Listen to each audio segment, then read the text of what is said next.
हरे कृष्णा। श्रीमद् भागवतम स्कंध 4 अध्याय 3 श्लोक नंबर 11। त्वयैतताश्वर्यमजात्ममायया विनिर्मितं भाति गुणात्रयात्मकम् तथाप्यहं योषितत्वविच्छते दीनादिदृक्षे भव मे भवक्षितिम्। अनुवाद और तात्पर्य श्रील प्रभुपाद के द्वारा। श्रील प्रभुपाद की जय। यह दृश्य जगत त्रिगुणों की अंतःक्रिया अथवा परमेश्वर की बहिरंगा शक्ति की अद्भुत सृष्टि है। आप इस वास्तविकता से भली भांति परिचित हैं, किंतु मैं तो अबला स्त्री हूँ और जैसा आप जानते हैं मैं सत्य से अनजान हूँ। अतः मैं एक बार फिर से अपनी जन्मभूमि देखना चाहती हूँ। तो ये सती का संवाद है। सती मैया भगवान शिव जी से अनुरोध कर रही है कि उनको अपने पिता दक्ष के घर जाने का परमिशन दे दे, क्योंकि दक्ष ने शिव जी के प्रति ईर्ष्या होने के कारण उनको इतने बड़े यज्ञ में इनवाइट नहीं किया। लेकिन जब सती देखती है सबको इनवाइट किया, सभी देवता अपने अपने पत्नियों के साथ, मुनि अपने अपने पत्नियों के साथ, सज धस कर सारी पत्नियाँ इस यज्ञ में जा रहे हैं, तो सती की तीव्र इच्छा जागृत हुई कि यही वो मौका है कि सारी बहनों से मिलने का, जिन बहनों की शादी हो चुकी है, क्योंकि उनको भी ज़रूर इनविटेशन गया होगा, वो लोग आएंगे, और इवन मासी लोगों से भी मिलने का। तो उनको बहुत तीव्र इच्छा थी और उन्होंने देखा कि क्योंकि उनको इस घटना का पता था कि शिव जी का अपमान कर चुके थे पब्लिकली दक्ष महाराज, फिर भी उन्होंने बोला कि आप तो ये तीनों गुण, ये भगवान की जो ये आध्यात्मिक ज्ञान, इसमें बहुत प्रगत है, तो आपके लिए कोई रिश्तेदार के वहाँ फंक्शन में जाना नहीं जाना, उससे आपको कोई आनंद नहीं मिलता। आपको तो आनंद केवल भगवान के ध्यान में ही मिलता है। लेकिन मैं तो अबला स्त्री हूँ, मेरे हृदय में अपने जनों से मिलने का एक तीव्र इच्छा जागृत होता है। तो जो मेरा जन्मभूमि है, दक्ष मेरे पिता है, मैं फिर से जाना चाहती हूँ वहाँ पे। इस तरह से वो पोलाइटली उन्होंने बोला। तात्पर्य में श्रील प्रभुपाद जी बताते हैं कि दाक्षायणी सती यह भली भांति जानती थी कि जो शिव जी है वो भौतिक जगत की चमक दमक से या प्रकृति की तीनों गुणों से जो उत्पन्न विकार है या अंतःक्रिया, उस पर कोई रुचि नहीं रखते हैं। शिव जी सबकी इच्छा पूर्ति करते हैं। शिव जी चाहे तो क्या नहीं कर सकते। जब विवाह हुआ तो शिव जी ने पार्वती जी के लिए सोने का नगरी बना दिया, और लेकिन पार्वती जी ने कहा कि मैं इस नगरी में नहीं जाना चाहती हूँ, मुझे महल में नहीं रहना। जब आप मेरे पति हैं, आप कैलाश पर्वत में रह रहे हैं, तो मैं भी पर्वत में आपके साथ ही रहूँगी। तो इस तरह से एक आदर्श पत्नी का वो है, क्योंकि नहीं तो बाद में वो सोने की नगरी कुबेर को मिलता है, फिर कुबेर से रावण छीन लेते हैं। तो शिव जी कुछ भी दे सकते, पर फिर भी वो कोई भी भौतिक चीज़ों के प्रति रुचि नहीं रखते, और इसलिए सती मैया ने अपने पति को अज कहकर संबोधित किया है, जिसका अर्थ है जो जन्म मरण के बंधन से परे है, अर्थात जिसने अपना शाश्वत पद अनुभव कर लिया है। तो इसलिए सती देवी कह रहे हैं कि आपके लिए सामाजिक जीवन का आकर्षण, जैसे माता पिता बहन जैसे मिथ्या संबंधों के विचार समाप्त हो चुके हैं, लेकिन मैं तो अबला नारी हूँ, ऐसा कह रहे हैं। और जो भी भगवान की भक्ति में प्रगत होते रहते हैं, उनका कोई भौतिक आकर्षण नहीं रह जाता, उनका हर आकर्षण आध्यात्मिक होता है। हर व्यक्ति में वो परमात्मा का दर्शन करते हैं, और अगर वो माता पिता की सेवा करते भी हैं तो भी भगवान की प्रसन्नता के लिए करते हैं। लेकिन सती मैया कह रही है कि मुझे तो अपनी जन्मभूमि खींच रही है, मैं उसे देखना चाहती हूँ। श्लोक नंबर 12। पश्य प्रयान्तिरभवन्ययोषितो प्यलङ्कतः कान्तसखावरुथशः या सम्व्रजद्भिषितिकण्ठमण्डितं नभो विमानै कलहं स पाण्डुभिः। हे अजमा, हे नीलकंठ, ना केवल मेरे संबंधी वरन अन्य स्त्रियां भी अच्छे अच्छे वस्त्र पहने और आभूषणों से अलंकृत होकर अपने पतियों तथा मित्रों के साथ जा रही है। जरा देखो तो कि उनके श्वेत विमानों के झुंडों ने सारे आकाश को किस प्रकार सुशोभित कर रखा है।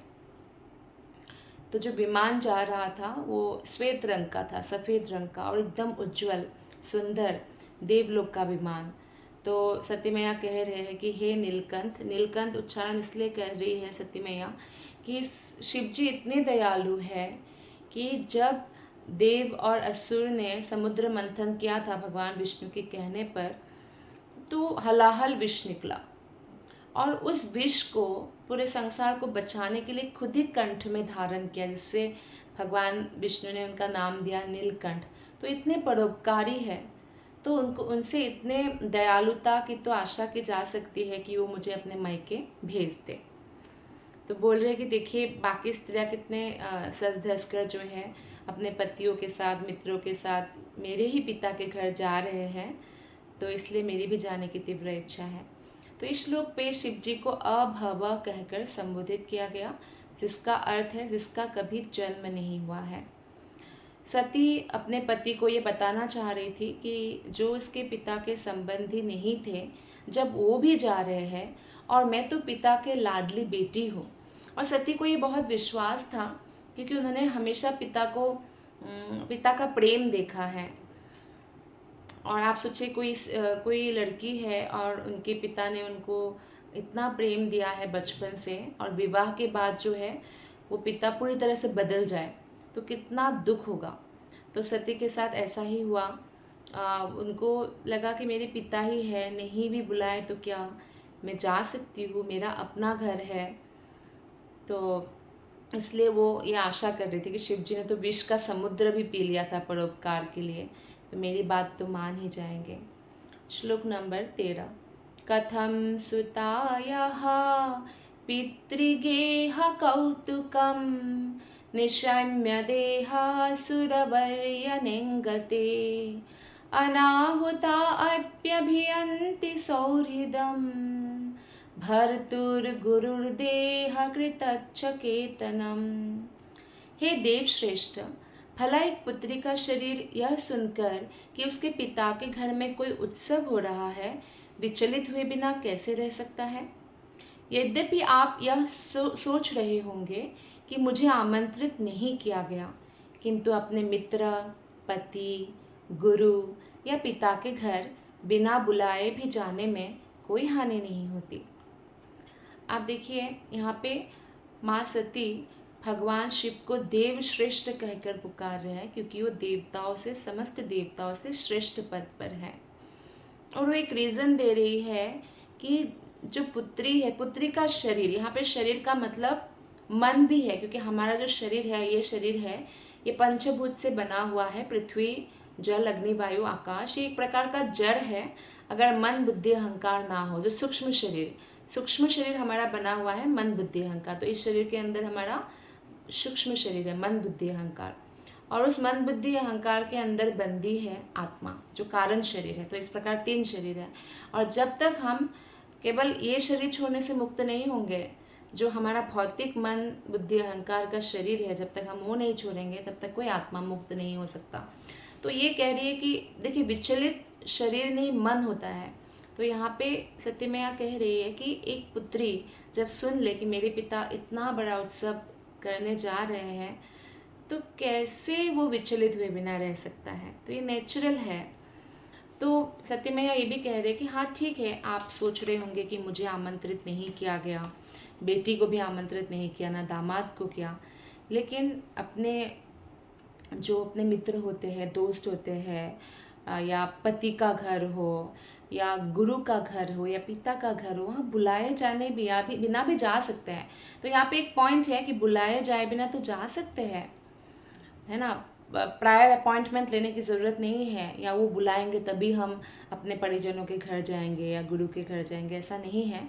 लेकिन जब उत्सव हो रहा है और इंटेंशनली बुलाया नहीं गया है तो सोचने वाली बात है, और ये बात शिव जी आगे कहेंगे। श्लोक नंबर 14। तन्मे प्रसीदेदमर्त्यवाञ्छितं कर्तुं भवान् कारुणिको बतार्हति त्वयात्मनोर्देहमदाभ्रचक्षुषा निरूपिता मानुगृहाण याचितः। हे अमर शिव, कृपया मुझ पर दयालु हो और मेरी इच्छा पूरी करें। आपने मुझे अर्धांगिनी के रूप में स्वीकार किया है, अतः मुझ पर दया करके मेरी प्रार्थना स्वीकार करें। स्टार्टिंग में सती मैया कितनी विनम्रता से शिव जी को बारंबार प्रार्थना कर रही है कि कृपया मुझे जाने दें, मुझ पर दयालु हो, मुझे मायके जाने दें। लेकिन शिव जी तो त्रिकालज्ञ पुरुष है, शिव जी को सब कुछ मालूम है कि क्या घटना घटने वाली है। सती देवी अत्यंत पतिव्रता सती स्त्री है, वो अपने पति के प्रति बहुत समर्पित है।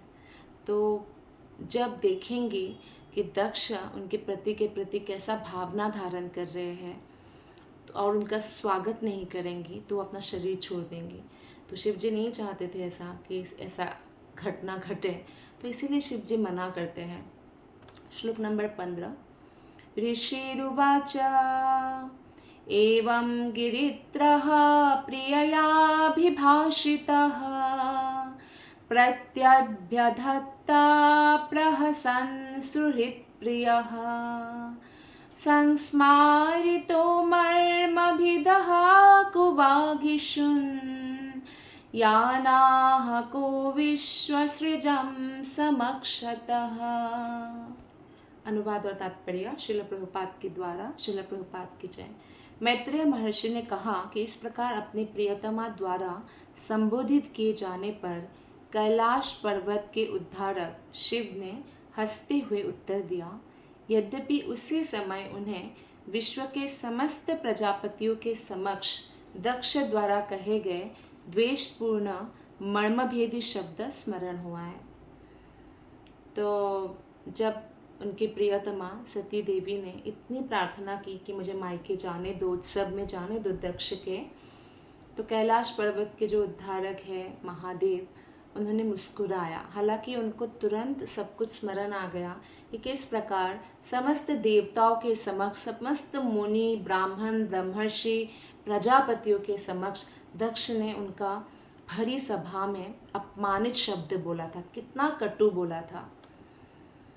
तो हालांकि उनको सब स्मरण हो आया, लेकिन पत्नी को प्रसन्न करने के लिए ऊपर से हंस पड़े। चूँकि आध्यात्मिक जगत में, वैकुंठ जगत में सब कुछ पूर्ण होता है, परम होता है, वहाँ पे अगर ऐसा लगे कि कुछ दुख है, यानी राधा कृष्ण का विरह हो रहा है, तो भी आनंद ही है। मतलब सुख और दुख में आनंद के अतिरिक्त कोई अन्य अनुभूति नहीं होती। लेकिन भौतिक जगत में अगर कुछ ऐसा दूषित चीज़ें किसी ने बोली हो या दुख हो तो उसका अनुभव होता है, सुख का भी अनुभव होता है। तो इसलिए आत्मज्ञानी पुरुष होते हुए भी तमोगुण का भार संभालने कारण शिव जी को भी वो मर्मस्पर्शी जो बातें हैं, वो जो अपमानित बातें थे, वो तुरंत स्मरण हुआ आया। श्री भगवानुवाच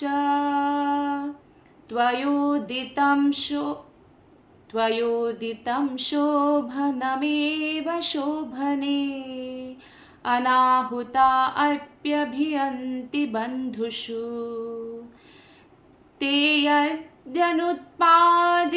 दोषदृष्टयो बलीयसानात्म्यमदेन मन्युना। श्री भगवान वाच, यानी महादेव भी भगवान कृष्ण के तीनों गुण अवतार में से एक है, वो तमोगुण के अवतार है। तो इसलिए यहाँ पे कहा गया है श्री भगवान वाच। तो भगवान शिव ने उत्तर दिया कि हे सुंदरी, तुमने कहा कि अपने मित्र के घर बिना बुलाए जाया जा सकता है, यह सच है, किंतु तब जब वो देहात्म बोध के कारण अतिथि में दोष ना निकाले और उस पर क्रुद्ध ना हो। यानी अगर अच्छा संबंध है और कोई नहीं भी बुलाया तो भी जा सकते हैं, तब वो स्वागत करेंगे। लेकिन यहाँ पे तो अच्छा संबंध है नहीं, दक्ष तो ईर्ष्या से भरे हुए हैं शिव जी के ऊपर, तो इसीलिए यहाँ पे जाना ठीक नहीं है, ऐसा शिव जी कह रहे हैं। भगवान शिव ने पहले से ही जान लिया था कि जैसे ही सती अपने पिता के घर जाएंगी, जबकि सती एकदम निर्दोष है और उनके हृदय में इतना प्रेम है पिता के लिए, इसलिए पिता के घर जा रही है, लेकिन क्योंकि दक्ष को ब्रह्मा जी ने इतना उच्च पद दिया है, समस्त प्रजापतियों का उनको लीडर बनाया, मुखिया बनाया है, तो इसलिए उनको गर्व हो गया है और देहात्म अभिमान के कारण वो शिव जी के ऊपर भी रुष्ट है। और इसीलिए शिव जी ने सतर्क किया कि तुम्हारा पिता धन के मद में इतना फुला हुआ है, वो तुम पर क्रोधित होगा और जो तुम्हारे लिए असहनीय होगा, क्योंकि जब गलती ना करे और फिर भी कोई क्रोधित हो तो और ज़्यादा असहनीय होता है। और यहाँ पे सती देवी भी निर्दोष थी और महादेव भी, तो इसलिए शिव जी कह रहे हैं कि इसलिए उचित होगा कि तुम ना जाओ। इस सब का शिव को अनुभव हो गया था, क्योंकि उनके दोष रहित होते हुए भी दक्ष ने उनके प्रति इतना कटु वचन कहे, तो अपनी पुत्री को भी बोल सकते हैं।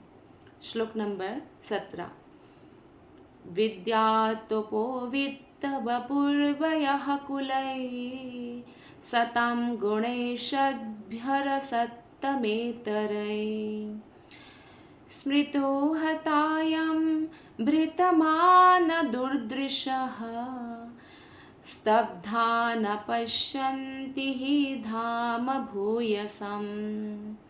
यद्यपि शिक्षा, तप, धन, सौंदर्य, यौवन और कुलीनता ये 6 गुण अत्यंत उच्च होते हैं, किंतु जो इनको प्राप्त करके मदान्ध हो जाता है और इस प्रकार वो सज्ञान खो बैठता है, वो महापुरुष की महिमा को स्वीकार नहीं कर पाता। भक्ति में सबसे बड़ा बाधक है, इसलिए कुंती महारानी ने कहा है कि ये सब नहीं होना बेटर है। लेकिन कुंती महारानी के पास सब कुछ था, वो हाईली एजुकेटेड थे, अर्थात उनको शास्त्रों का ज्ञान था, वो तपस्विनी थी। किस प्रकार से उन्होंने सब कुछ सहन किया और बच्चों को बड़ा किया, अच्छा से शिक्षा प्रदान किया। शिक्षा केवल द्रोणाचार्य के स्कूल में नहीं, वो खुद भी शिक्षा प्रदान करती थी। उदाहरण स्वरूप जब भीम ने आके बताया कि मुझे दुर्योधन ने खीर में विष मिलाकर गंगा नदी में बहा दिया था और मैं तो नागलोक में जाके बच गया, तो कुंती महारानी ने कहा था कि ये बात किसी से जिक्र मत करो, मत बताओ, कोई बात नहीं। तो शिक्षा क्यों ऐसा प्रदान किया? क्योंकि उस समय वो लोग बहुत छोटे थे और उनकी रक्षा करना कुंती का धर्म था। अगर उसी बात को लेके इश्यू रेज करते तो कुछ भी हो सकता था। तो इस प्रकार से शिक्षा प्रदान करती थी, तपस्विनी थी और धन धान्य उनके पास था ही, सुंदरी बहुत थी वो, और यौवन अवस्था था उनका, कुलीनता, उच्च कुल में उनका जन्म हुआ था। फिर भी वो बिल्कुल भी अहंकारी नहीं थी, इसलिए वो कृष्ण के शुद्ध भक्त थी। ऐसे ही पांडवों के साथ भी है।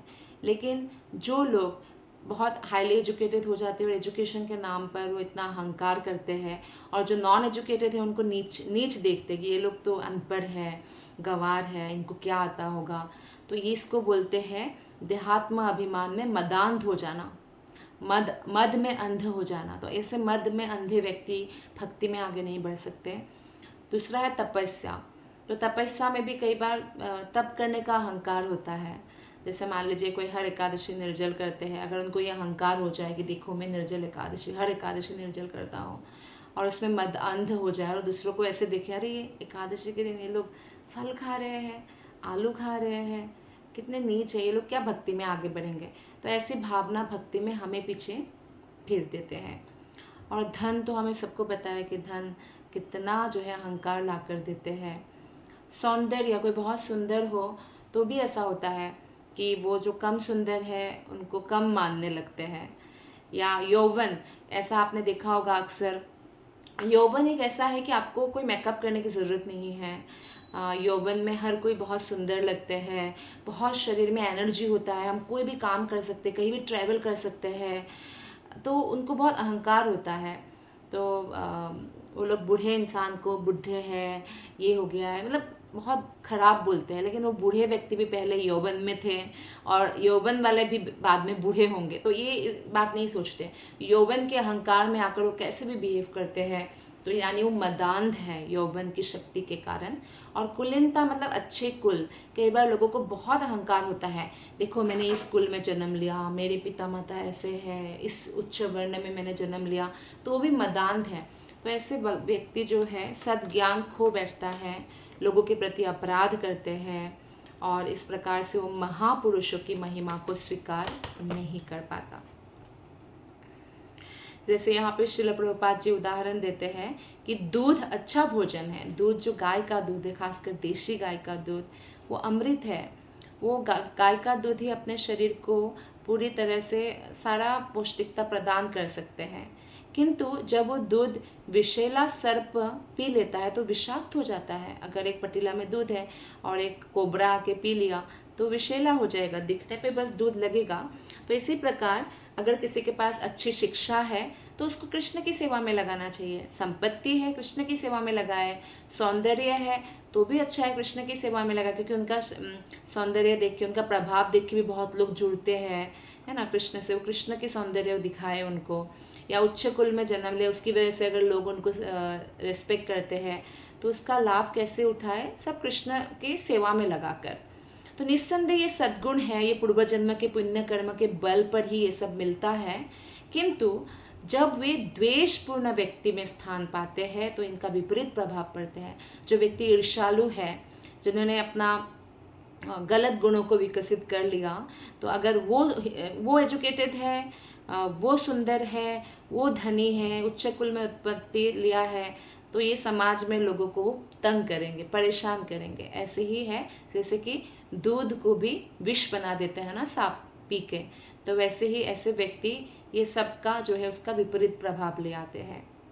एक अन्य उदाहरण भी श्रील प्रभुपाद जी देते हैं, जो चाणक्य पंडित ने दिया है, कि जो एक सांप होते हैं, उनके ऐसे सांप भी होते हैं ना जिसके मणि होते हैं सर पर, तो वो लेकिन मणि वाला सांप बहुत भयानक होता है, क्योंकि हम अगर मणि लेने जाएंगे ना वो दस देगा, क्योंकि सांप स्वभाव से ईर्ष्यालु होते हैं। जैसे कोई अगर कुत्ता पाले और कोई सांप पाले, कोबरा जैसा विषाक्त सांप पाले, जो कुत्ता है ना वो इतना वफादार हो जाता है कि अगर मालिक उसे पीट पीट के ख़त्म भी कर दे तो मालिक को काटेगा नहीं, उल्टा मालिक को ख़त्म नहीं करेगा। इसलिए लोग कुत्ता पालते हैं। हालांकि वेदों के हिसाब से, शास्त्रों के हिसाब से घर में कुत्ता नहीं पालना चाहिए, क्योंकि वहाँ पे भगवान का पूजा पाठ फिर नहीं हो पाता है, इसलिए। लेकिन सांप पाले कोई, और अगर सांप को किसी भी तरह से उन्होंने मारा या पैर भी ऊपर रख दिया, तो सांप का स्वभाव है, वो स्वभाव है उनका, तुरंत डस लेगा। तो इसलिए बोलते हैं जो बहुत ईर्ष्यालु होते हैं वो अगले जन्म में सांप बनते हैं, और सांप की तरह ऐसे उनका पैर हाथ नहीं देते भगवान, ऐसे पेट के बल चलना पड़ता है उनको। तो बहुत द्वेषपूर्ण होता है। तो ऐसे ही व्यक्ति को अगर धन मिल जाए जो ऑलरेडी देहात्मा अभिमान में है, तो बहुत भयानक है, वो लोग उसका गलत उपयोग करते हैं। इसी प्रकार यद्यपि दक्ष सभी प्रकार की संपत्ति से संपन्न था, किंतु उससे अपनी संपत्ति का गर्व था। गर्व होना बहुत बुरी बात है, विनम्र होना बहुत अच्छी बात है। वो ईर्ष्यालु था, इसलिए उनके जितने भी गुण थे सब दूषित हो चुके थे। इसलिए व्यक्ति जब लाइफ पार्टनर भी ढूंढे, कोई भी व्यक्ति, तो उनको ये कैरेक्टर देखना होता है कि क्या ये विनम्र है, क्या इनके पास जो है इसका इनको बहुत अहंकार है। अहंकार है तो दूषित हो जाएगा, उनकी चेतना दूषित हो जाएगा। इसलिए कभी कभी ऐसी संपत्ति का होना जो है भक्ति के लिए बहुत बाधक है, और इसीलिए नहीं होना भक्ति के लिए बहुत लाभप्रद है। अगर किसी के पास मान लीजिए धन नहीं है, तो वो भगवान के लिए बहुत थैंकफुल होना चाहिए कि इतना धन आपने नहीं दिया कि अहंकार में पागल हो जाए, ना इतना सौंदर्य दिया, ना इतना बल दिया, ना ऐसे कुलीन ऐसे परिवार में जन्म दिया कि मुझे अहंकार रहे, तो इसी के बल पर मुझे सम्मान की आशा हो लोगों से, देखो मैं, है ना, मुझे सम्मान करो, मैं इतने उच्च कुल से हूँ, इतने बड़े परिवार से हूँ। तो सम्मान की आशा हमें पतन तक ले जाती है। इसीलिए चैतन्य महाप्रभु ने कहा है, अमानिना मान देना, दूसरों से सम्मान की आशा ना करो और सबको सम्मान दो। कैसे सम्मान दो? कि सबके हृदय में परमात्मा है, तो भगवान को सम्मान देना चाहिए। तो इस तरह से जो है कई बार नहीं होना बहुत लाभप्रद है, क्योंकि फिर वो विनम्र बन सकता है और विनम्रता से भगवान के घर का द्वार हमेशा के लिए खुल जाता है हमारे लिए। लेकिन अगर किसी के पास बहुत संपत्ति हो लेकिन वो कृष्ण भावना भावित नहीं है, तो श्रील प्रभुपाद कहते हैं उनकी सारी दौलत, सारी संपत्ति शून्य रहती है, क्योंकि भौतिक जगत शून्य की तरह ही है। शून्य के आगे कितना भी शून्य लगा है उसका कोई वैल्यू नहीं है। तो इसलिए जो भगवान परमेश्वर के साथ अगर वो जोड़ते नहीं हैं हम, तो उसका कोई वैल्यू नहीं रहता, क्योंकि परमेश्वर वो वन है, तो वन के सामने जितना शून्य लगेगा वो बेनिफिशियल है। लेकिन अगर भगवान की सेवा में लगे बिना हम ये सब चीज़ों का करेंगे तो उस दौलत से कोई लाभ नहीं होगा, हमें जन्म मृत्यु से नहीं बचा सकता है वो, बल्कि हमारा और पतन करा सकते हैं। श्लोक नंबर 18। नैतादृशानां स्वजनव्यपेक्षया गृहान् प्रतियादनवस्थितात्मनां येभ्यागतान् वक्रधियाभिचक्षते आरोपितभ्रूभिरमर्षणाक्षिभिः।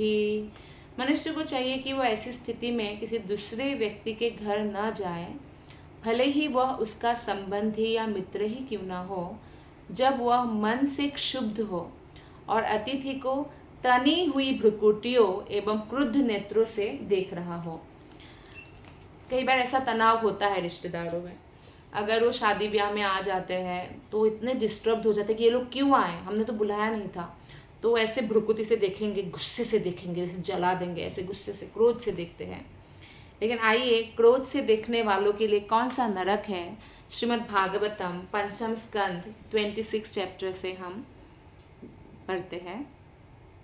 तो 26 चैप्टर 5वां स्कंद 26 चैप्टर 35 श्लोक में बताया गया है कि अगर कोई गृहस्थ के घर में कोई अतिथि आते हैं और वो ऐसे क्रूएल ग्लैंस से देखते हैं, मतलब वो ऐसे नज़रों से देखते हैं कि ये लोग क्यों आ गए, कब जाएंगे, एकदम गुस्से से देखते हैं, तो उनको कौन सा नरक मिलता है? पर्यावर्तन, जहाँ पे बहुत सारे जो है ऐसे भयंकर वो है वल्चर्स है, तो गिद्ध जैसे होते हैं, गिद्ध और चील जैसे, तो वो लोग उसको ऐसे ही नज़र से देखते हैं और उनकी आंखें ऐसे प्लक करके निकाल लेते हैं। तो वो वाला नरक का नाम है पर्यावर्तन। तो इसलिए हमारे यही सिखाया जाता है हमारे कल्चर में, अतिथि देवो भव। तो अतिथि का हमें आने पर घर पे हमें ऐसे नज़र से नहीं देखना चाहिए कि उनको हम भस्म ही कर देंगे। तो ये हमारा बताया गया। लेकिन यहाँ पे शिव जी ने कहा कि ठीक है, जाना चाहिए मित्रों के घर, लेकिन अगर उन मित्र या वो संबंधी जो आपको आपके जाने पर ऐसे नज़र से देखेंगे, आपको भस्म ही कर देंगे, गुस्सा आए आपके जाने पर, तो ऐसे घर में तो नहीं जाना चाहिए, भले वो कितने ही बड़े मित्र हो या संबंधी हो, क्योंकि उनका मन हमसे क्षुब्ध है, तो इसलिए नहीं जाना चाहिए।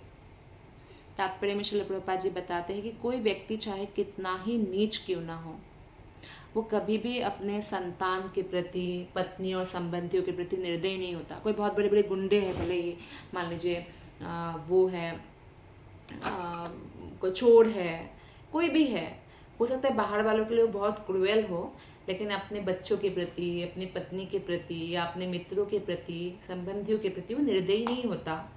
यहाँ तक कि जो शेर है, बाघ है, तो शेरनी भी अपने बच्चों के लिए बहुत दयालु होती है, बाघ भी बहुत दयालु होता है, क्योंकि पशु जगत में भी बच्चों का देखभाल होता है। आप देखिए, कोई अगर सड़क पे कोई फीमेल डॉग है और उसने बच्चा दिया है, और अगर आपने गलती से कुछ किया या पास भी गए तो वो काटने को आती है, काट ही देती है इनफैक्ट, क्योंकि उनको सिक्योरिटी का वो रहता है, बच्चे को वो बचाना चाहती हैं।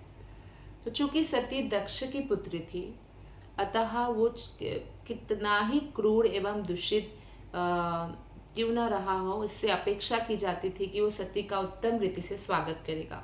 तो दक्ष से ये अपेक्षा किया जा सकता है, क्योंकि वो प्रजापति है, क्योंकि बाघ भी जो है अपने बच्चे पर बहुत सदैव होता है, लेकिन दक्ष का जो हृदय ईर्ष्या से परिपूर्ण है।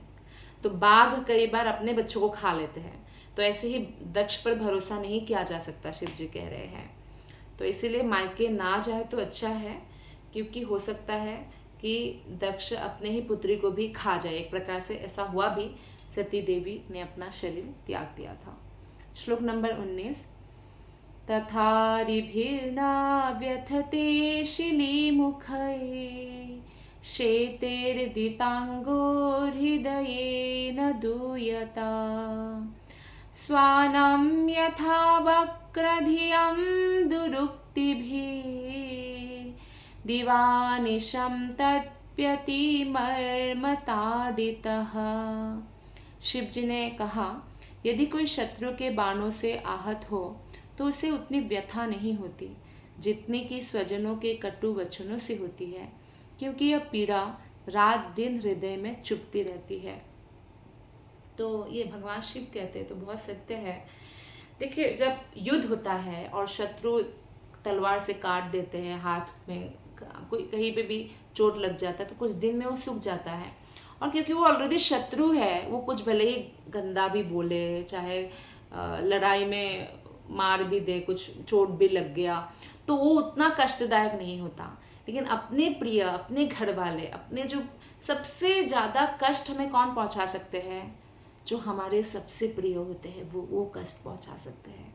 उससे ज़्यादा कष्ट हमको क्या फ़र्क पड़ेगा? अगर जो शत्रु है उनके प्रति हम इमोशनली ऑलरेडी कनेक्टेड नहीं है, उनसे हम एक्सपेक्ट करते हैं कि ये तो हमारे साथ ऐसा ही बिहेव करेगा, तो उनके वचन भी हमें उतना कष्ट नहीं पहुंचा सकते हैं जितना अपने जनों की, स्वजनों के कटु वचनों से पीड़ा होती है। क्योंकि वो चोट की तरह नहीं, गिर गए, चोट लग गया, ठीक हो गया, नहीं, वो दिन रात हृदय में चुभती रहती है वो कटु वचन। और इतना चुभता है कि कई लोग जो है आत्महत्या तक कर लेते हैं। जैसे पत्नी ने कुछ कहा, सहन नहीं कर पाया, पति ने आत्महत्या, ऐसे बहुत सारे घटना है, या पत्नी ने कर लिया या बच्चों ने कर लिया। तो स्वजनों के कटु वचन बहुत खतरनाक होता है। तो तात्पर्य में श्रील प्रभुपाद जी बताते हैं कि हो सकता है सती ने सोचा हो कि वो अपने पिता के घर जाने का दुस्साहस करेगी, और सती तो बहुत सरल हृदया है, वो ये सोच रही होंगी कि जाने से सब ठीक हो जाएगा और पिता मुझे वैसे ही स्वागत करेंगे जैसे मुझे प्यार करते थे वो पहले। और सती ने सोचा होगा कि कोई बात नहीं, पिता अगर कुछ कटु वचन भी कहेंगे, मेरे पिता ही तो है, मैं सहन कर लूँगी। लेकिन वो ऐसे सोच रहे होंगे जैसे कभी कभी बेटा है, वो माता पिता कुछ गलत बोलते हैं, लेकिन वो ये याद रखते हैं कि मेरे माता पिता ने मुझे बड़ा किया, वो लोग मुझसे इतना प्रेम करते हैं, तो आज ऐसा कह दिया तो क्या हो गया, तो ऐसे सहन कर लेते हैं। तो सती मैया भी सोच रही थी कि ठीक है, कुछ कहेंगे तो सहन कर लेंगे। लेकिन शिव जी ने उसे स्मरण दिलाया कि वो इतने कटु वचन कहेंगे दक्ष कि वो सहन नहीं कर पाएंगे। शिव जी को भी बहुत कटु वचन कहा था, शिव जी ने तो सहन कर लिया क्योंकि वो उस पद पर है, लेकिन सती मैया सहन नहीं कर पाएंगे। क्योंकि मनोविज्ञान कहता है भले ही कोई अपने शत्रु के द्वारा पहुंचाई पीड़ा सहन करे, लेकिन अपने स्वजनों के जो कठोर वचन हैं वो दिन रात उसमें जलता रहता है, उसको ऐसा मन करता है कि मैं अपना जीवन ही खत्म कर दूं। तो इसलिए हम जब वचन का प्रयोग करें तो हमें बहुत सावधान होना चाहिए। श्लोक नंबर 20। व्यक्तं त्वमुत्कृष्टगतिः प्रजापतिः प्रियात्मजानामसि शुभ्रुमे मता तथापि मानं न पितुः प्रपत्स्यसे मदाश्रयात् कः परितप्यते यतः। हे शुभ्रांगिनी प्रिय, यह स्पष्ट है कि तुम दक्ष को अपनी पुत्रियों में से सबसे अधिक प्यारी हो, तो भी तुम उसके घर में सम्मानित नहीं होंगी क्योंकि तुम मेरी पत्नी हो। उल्टे तुम्हें ही दुख होगा कि तुम मुझसे संबंधित हो। शुभ्रांगिनी प्रिय अर्थात सारे शुभ अंगों वाली है सती मैया, और निस्संदेह शिव जी भी जानते हैं कि वो सबसे लाडली प्यारी बेटी है, लेकिन क्यों सम्मान नहीं पाएंगे वो भी शिव जी जानते हैं, क्योंकि शिव जी से विवाह किया ना, तो इसलिए सम्मान नहीं देंगे, क्योंकि शिव जी के प्रति ईर्ष्यालु है दक्ष प्रजापति। तो इसीलिए शिव जी ने ये बताया, क्योंकि भले ही शिव जी ना भी जाए, वो परमिशन दे दे कि ठीक है मैं तो नहीं जाऊंगा क्योंकि मेरे साथ ऐसा संबंध है, आप जाओ, तो भी शिव जी को पता है कि अनहोनी तो होगा ही होगा, क्योंकि दक्ष ऐसे ही है। अतः शिव जी ने अप्रत्यक्षता रूप से सती से आग्रह किया कि कृपया आप मत जाइए। श्लोक नंबर 21। पापच्यमानेन हृदातुरेन्द्रियः समृद्धिभिः पुरुषबुद्धिसाक्षिणम् अकल्पयेषामधिरोधुमञ्चसा परं पदं द्वेष्टि यथासुरा हरिम्। जो मिथ्या अहंकार से प्रेरित होकर सदैव मन से तथा इंद्रियों से संतापित रहता है, वो स्वरूप सिद्ध पुरुषों के ऐश्वर्य को सहन नहीं कर पाता। आत्म साक्षात्कार के पद तक उठने में अक्षम होने से वो ऐसे पुरुषों से उसी प्रकार ईर्ष्या करता है जिस प्रकार असुर श्री भगवान से ईर्ष्या करते हैं। देखिए, भगवान का जो स्थिति है, असुर उस तक कभी भी नहीं पहुंच सकते, इसलिए वो हमेशा भगवान से ईर्ष्या करते हैं। वो सोचते कि भगवान क्यों भगवान, हम भगवान बनेंगे, ऐसा। तो ऐसे ही जहाँ तक बात है, शिव जी का जो पोजीशन है वो शाश्वत है, वो शिव तत्व है। और दक्ष प्रजापति का जो पोजीशन है वो जीवात्मा है, जीव तत्व है। तो कभी भी जीव तत्व शक्ति तत्व, शिव तत्व या विष्णु तत्व नहीं बन सकते हैं। तो इसी के कारण दक्ष प्रजापति शिव जी से ईर्ष्या करते हैं और मिथ्या अहंकार से प्रेरित होने के कारण वो शिव जी को स्वीकार नहीं कर पा रहे हैं कि मेरा दामाद है और इतना उच्च पद में कैसे स्थित है, और वो नहीं पहुंच सकते उस पद में। कोई भी महादेव नहीं बन सकते, शिव नहीं बन सकते। कोई इंद्र बन सकते हैं, वरुण बन सकते हैं देवता में से, चंद्र सूर्य देवता भी बन सकते हैं अपने पुण्य से, लेकिन शिव नहीं बन सकते। तो यहाँ पर शिव जी तथा दक्ष के मध्य शत्रुता का वास्तविक कारण बताया गया है। दक्ष क्योंकि गुणावतार है भगवान विष्णु का, इसलिए वो शिव जी से दक्ष जानते थे कि शिव जी जो है भगवान विष्णु का गुणावतार है, कृष्ण का गुणावतार है, तो इसीलिए वो शिव जी से ईर्ष्या करते थे, क्योंकि परमात्मा से प्रत्यक्ष संपर्क में रहने के कारण दक्ष की अपेक्षा उन्हें अच्छा पद प्राप्त था शिव जी को। तो भौतिक रूप से जो गर्वित है वो आध्यात्मिक रूप से प्रगत होने वाले व्यक्ति से ईर्ष्या करते हैं।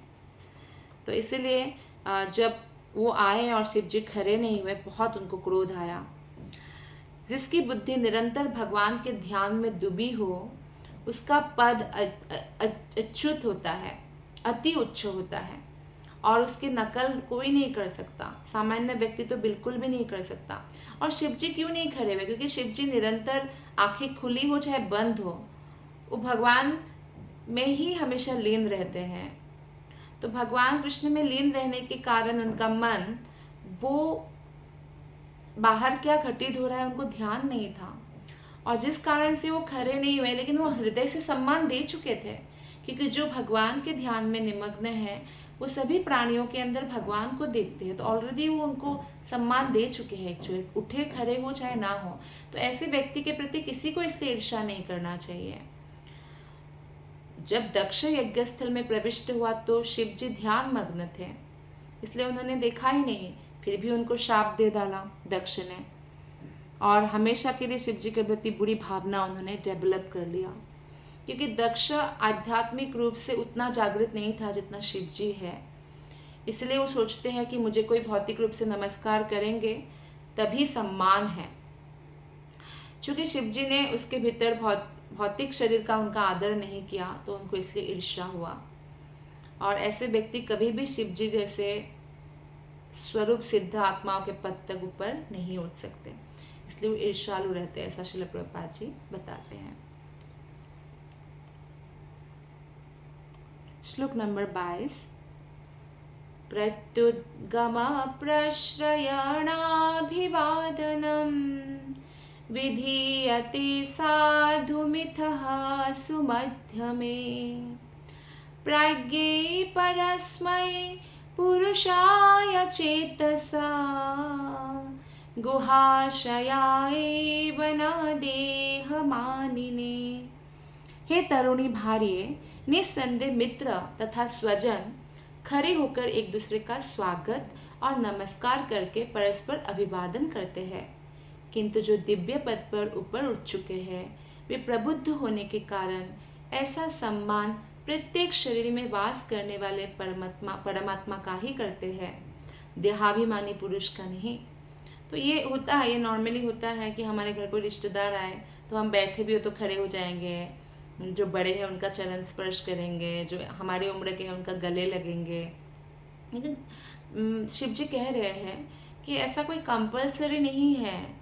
अगर कोई ऐसा व्यक्ति है जो दिव्य पद पर स्थित है, वो बहुत मेच्योर्ड है, वो ऑलरेडी सबके हृदय में जो परमात्मा है उनको नमन करते हैं, तो ऐसा व्यवहार करना कोई कंपलसरी नहीं है। तो जब कोई विद्वान पुरुष सत्कार हेतु खड़ा होता है या नमस्कार करता है, तो हर एक के हृदय में परमात्मा को नमस्कार करते हैं। यानी हमें हर व्यक्ति, हर प्राणी के अंदर के परमात्मा को नमस्कार करना चाहिए। तो अतः यह देखा जाता है, वैष्णवों में देखा जाता है, जब वैष्णव शिष्य अपने वैष्णव गुरु को नमस्कार करते हैं तो बदले में गुरु भी तुरंत नमस्कार करता है, क्योंकि यह नमस्कार शरीर को नहीं बल्कि परमात्मा को किया जाता है।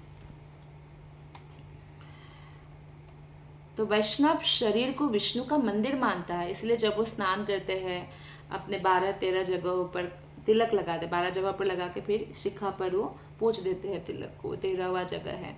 तो क्यों ऐसा? क्योंकि और मंदिर को स्वच्छ रखते हैं। शरीर भगवान ने दिया है, मनुष्य शरीर जो दुर्लभ है, तो उसको स्वच्छ रखते हैं, साफ रखते हैं, तिलक लगाते हैं।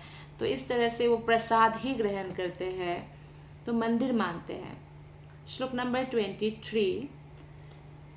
सत्वं विशुद्धं वसुदेव शब्दितं यदीयते तत्र पुमानपावृतः सत्वे च तस्मिन् भगवान् वासुदेवो यदुक्सजो मे नमसा विधीयते।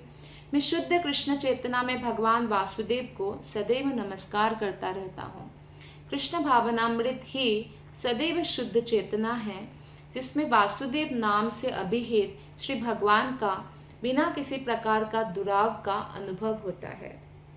तो शिव जी कह रहे हैं कि मैं शुद्ध कृष्ण चेतना में भगवान कृष्ण को हमेशा नमस्कार करता हूँ, क्योंकि कृष्ण भावना में जो डूबे होते हैं, जिनका मन कृष्ण में स्थित है, उसका चेतना कभी दूषित नहीं हो सकता, हमेशा शुद्ध चेतना में रहते हैं। तो इसलिए वो भगवान का हर समय अनुभव कर सकते हैं। तो जीवात्मा जो है वो स्वाभाविक रूप से एक्चुअली शुद्ध है, क्योंकि वो भगवान का अंश है। जैसे बादल से जब पानी गिरता है धरती पर, जब वो पानी ऊपर होता है तो वो प्योर होता है, लेकिन जो जमीन पे गिरता है तो वो मडी हो जाता है पानी, है ना, संस्पर्श में आके। ठीक ऐसे ही आत्मा एक्चुअली शुद्ध ही है, और अगर वो भौतिक जगत में जन्म भी लिया है लेकिन पूरी तरह कृष्ण भावना भावित हो जाता है, तो ये समझना चाहिए कि वो शुद्ध मूल स्वाभाविक स्थिति को प्राप्त हो गया है। तो इस स्थिति को कहा गया है शुद्ध सत्व, जिसको हमें प्राप्त करना है। सत्वगुण, रजोगुण, तमोगुण तीनों गुणों से पार होके हम ये स्थिति प्राप्त कर सकते हैं, शुद्ध सत्व। उदाहरण दिया है श्रील प्रभुपाद ने, जब लोहे को अग्नि में रखा जाता है तो लोहा रहता है, लेकिन जब अग्नि उसको जला जला के लाल कर देता है ना, तो अग्नि का समान कार्य करते हैं, वो जला सकता है किसी भी चीज़ को। तो इसी प्रकार जब तांबे में से बिजली प्रवाहित होती है तो वो तांबे के भांति कार्य नहीं करता, बिजली की तरह काम करता है। कोई अगर छू ले तो झटका मारेगा। और भगवत गीता में भी 14.26 श्लोक में ये बताया गया है कि भगवान की जो भी अमिश्रित भक्ति करते हैं, अव्यभिचारिणी भक्ति, जिसमें कृष्ण के अलावा जो किसी और की पूजा नहीं करते, वो तुरंत शुद्ध ब्रह्म पद को प्राप्त होता है।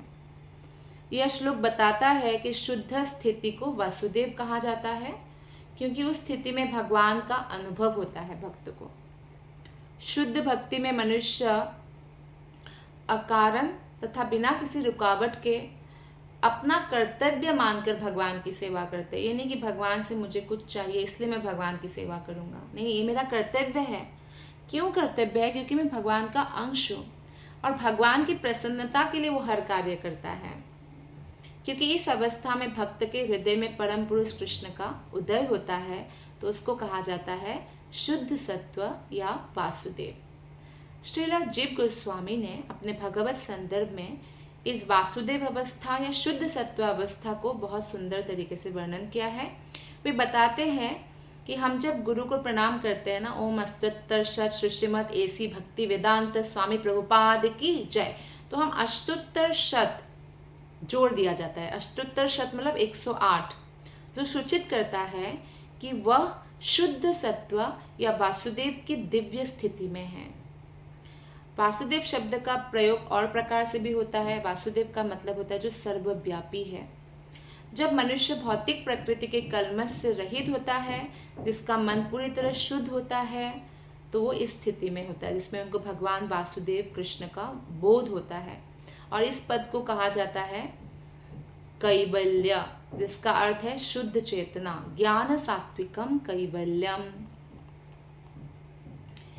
क्योंकि भगवान का कोई नाम ले, चाहे भगवान के रूप का दर्शन करे मंदिर में, या भगवान के गुण, इस धाम भगवान का सब दिव्य है और भौतिक प्रकृति से परे है। इसलिए भौतिक इंद्रियों के द्वारा इनमें से किसी एक को भी समझ पाना संभव नहीं है।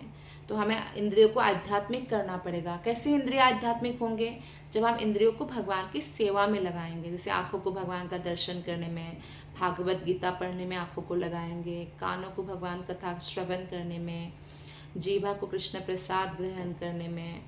जब इंद्रियां शुद्ध भक्ति करने से पवित्र हो जाती है, ऋषिकेन ऋषिकेश सेवनम भक्ति रुच्यते, तो शुद्ध इंद्रियां श्री कृष्ण को बिना आवरण के देख सकते हैं।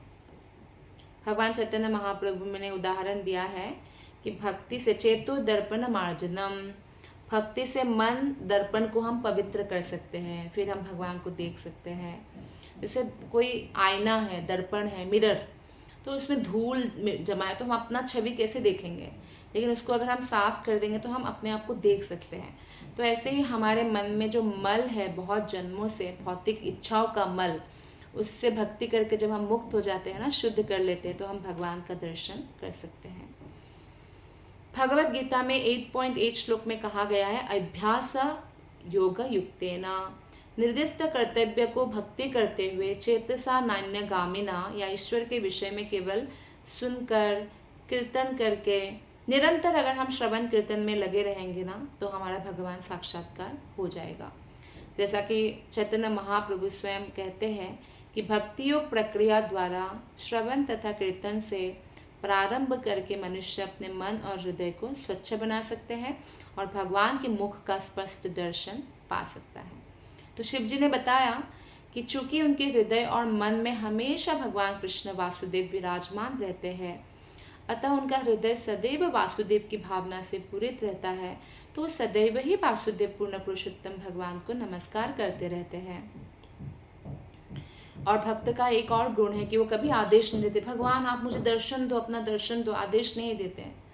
वो भगवान की सेवा करते हैं। भगवान खुद ही उनके प्रेम में आकर उनके सामने प्रकट हो जाते हैं, क्योंकि भगवान को आदेश नहीं दिया जा सकता।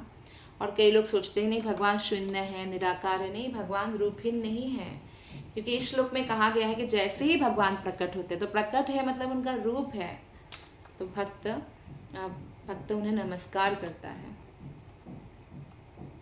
श्लोक नंबर 24, तत्ते निरीक्षो न पितापि देहकृत् दक्षो ममद्वित् तदनुव्रताच्छये यो विश्वशृग्याज्ञगतं